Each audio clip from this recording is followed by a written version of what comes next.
이 바다에서 혼액으로 가장 많이 죽어가는 고래는 상괭이입니다.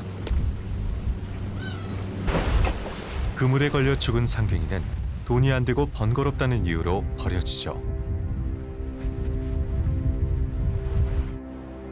흔하고 오래된 죽음.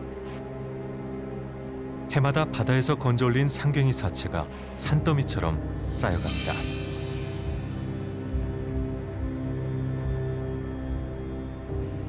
상갱이가 몇 마리나 잡히나요? 척당 30-40마리. 척당 30-40마리. 상괭이가 꼭 바다에 있어야 할 그런 어종은 저는 아니라고 생각을 하거든요.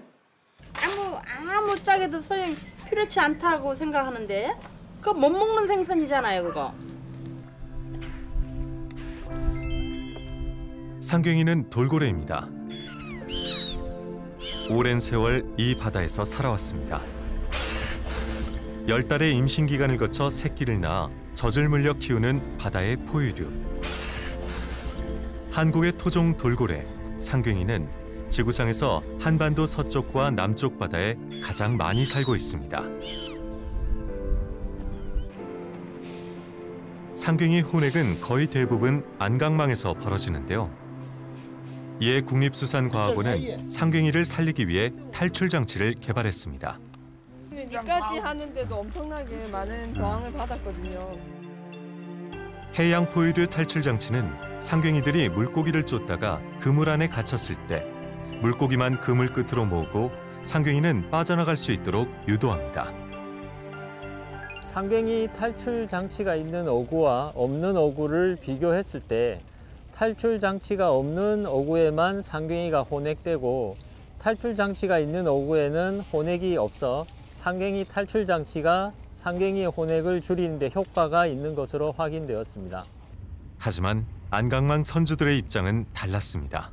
그걸 한다니까 상기가 100% 다 퇴출된다고 생각하면 그건 잘못된 생각이지. 한 3분의 2 정도는 빠져나가야 돼요. 모든 고기는 거의 다 빠져나가요. 예를 들어 사람한테, 우리 인간한테 먹을 뚫고 이따만한 호수를 갖다 여기다 연결해 놓으면 밥이 어디로 가겠습니까? 이런 다 나와버리죠. 뱃속으로 안 들어가요. 똑같은 형식이야 이거죠. 선주들을 설득하고 협조를 구하는 과정이 계속됐습니다. 할 수 있는 걸 한다. 상괭이가 혼액되지 않는 바다. 해양 포유류 탈출 장치를 보급하기 위한 프로젝트가 시작됐습니다. 돌고래 상괭이가 우리와 가까이 사는 것을 확인하고 지금껏 알려지지 않았던 새로운 서식처도 조사했죠. 동해에서 남해, 서해까지 혼액이 가장 많이 발생하는 지역을 파악한 후 과학자들과 함께 탈출 장치를 관찰하기 위한 장비를 제작했습니다. 서해의 거센 조류와 탁도에 방해받지 않는 수중 촬영 시스템을 구축하고 드디어 바다로 갑니다. 현장 조사와 혼액 데이터를 통해 선정한 최적의 장소. 안강망 그물 속으로 출발합니다. 해양 포유류 탈출 장치를 통해 상괭이가 그물을 빠져나가는 모습을 확보하기 위한 최초의 시도. 유도망이 시작되는 곳에서 탈출구까지 상괭이 동선을 예측하여 카메라를 배치합니다.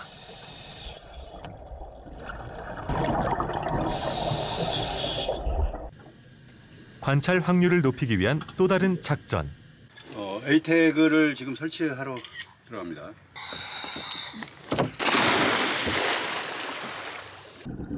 소리로 움직임을 감지하는 수중 청음기는 카메라가 없는 곳에서 상괭이의 움직임을 포착하게 됩니다.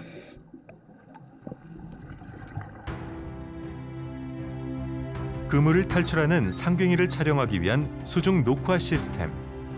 카메라는 탈출구와 유도망 입구에 설치하고 확률을 높이기 위해 청음기 2대를 추가했습니다.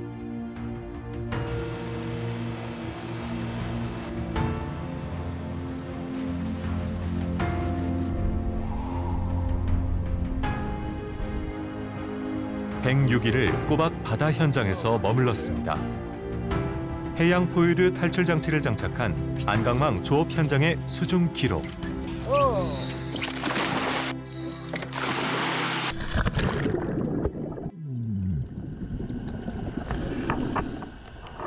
지금껏 누구도 들여다보지 못했던 바다 깊은 곳의 그물. 안강망 안에서는 어떤 일이 벌어지고 있었을까요?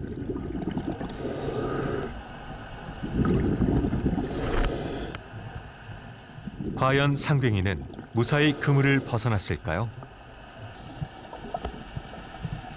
상괭이가 빠져나갈 수 있도록 그물 아래에 뚫어놓은 탈출구 모습입니다. 녹화된 영상을 확인해 봤는데요. 해파리가 보입니다. 전개가 잘 된 유도망을 통해 큰 몸집의 해파리가 가뿐히 그물을 벗어나고 있습니다.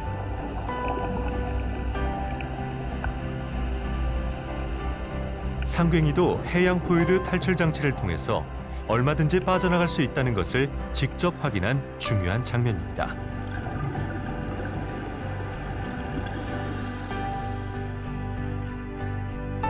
안강망 수중 기록을 통해 얻은 또 하나의 성과는 탈출구로 빠져나오는 어획물이 어느 정도인지 확인한 겁니다.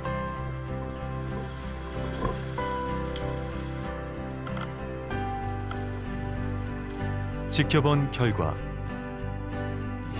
손실된 어획물의 양은 아주 적었습니다. 탈출 장치를 부착해도 탈출구로 나가는 어획물은 전체 어획물의 약 5%로 탈출 장치가 어획에 미치는 영향은 적은 것으로 확인되었습니다. 탈출 장치 부착으로 인한 어획 손실률의 연구 성과를 영상으로 입증해냈는데요.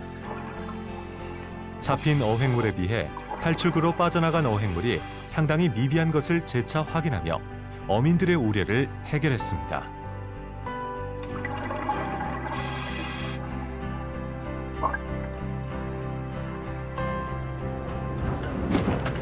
(1톤이) 넘는 닻이 바다에 떨어집니다.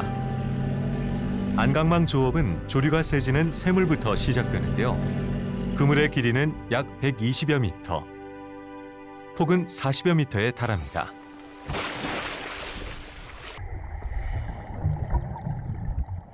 거센 조류에 떠밀려온 어획물을 가두어 잡는 어구 안강망.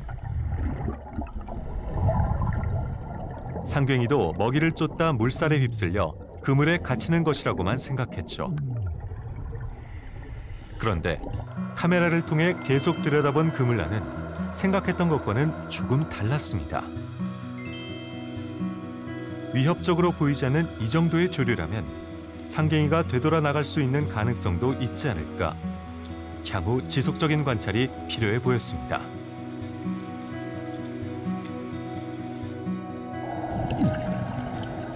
네트워크를 이용한 실시간 수중 관찰 시스템을 통해 상괭이를 포착하기 위한 노력은 계속됐습니다.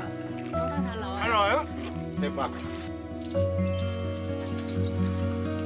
몇 번 내려가네. 장소에 구애받지 않고 바닷속 카메라가 전송하는 영상을 실시간으로 지켜볼 수 있었습니다.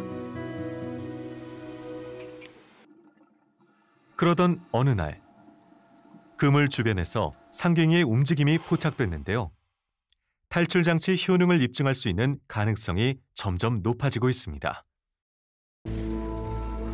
올해도 어김없이 상괭이 사체들이 쌓여갑니다. 오래된 혼액이 상괭이의 생태에 어떤 영향을 미쳤을까? 연구 결과는 심각했습니다.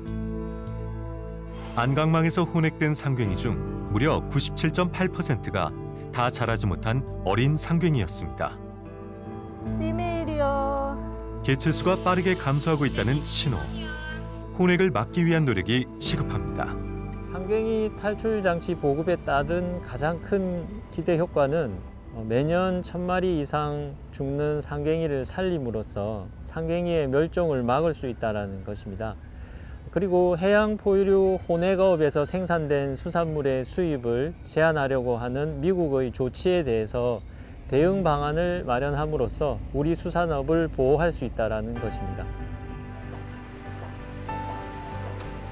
해양 생태계를 위협하는 혼액은 어민들과 한국의 수산업계에도 위기가 될 수 있습니다.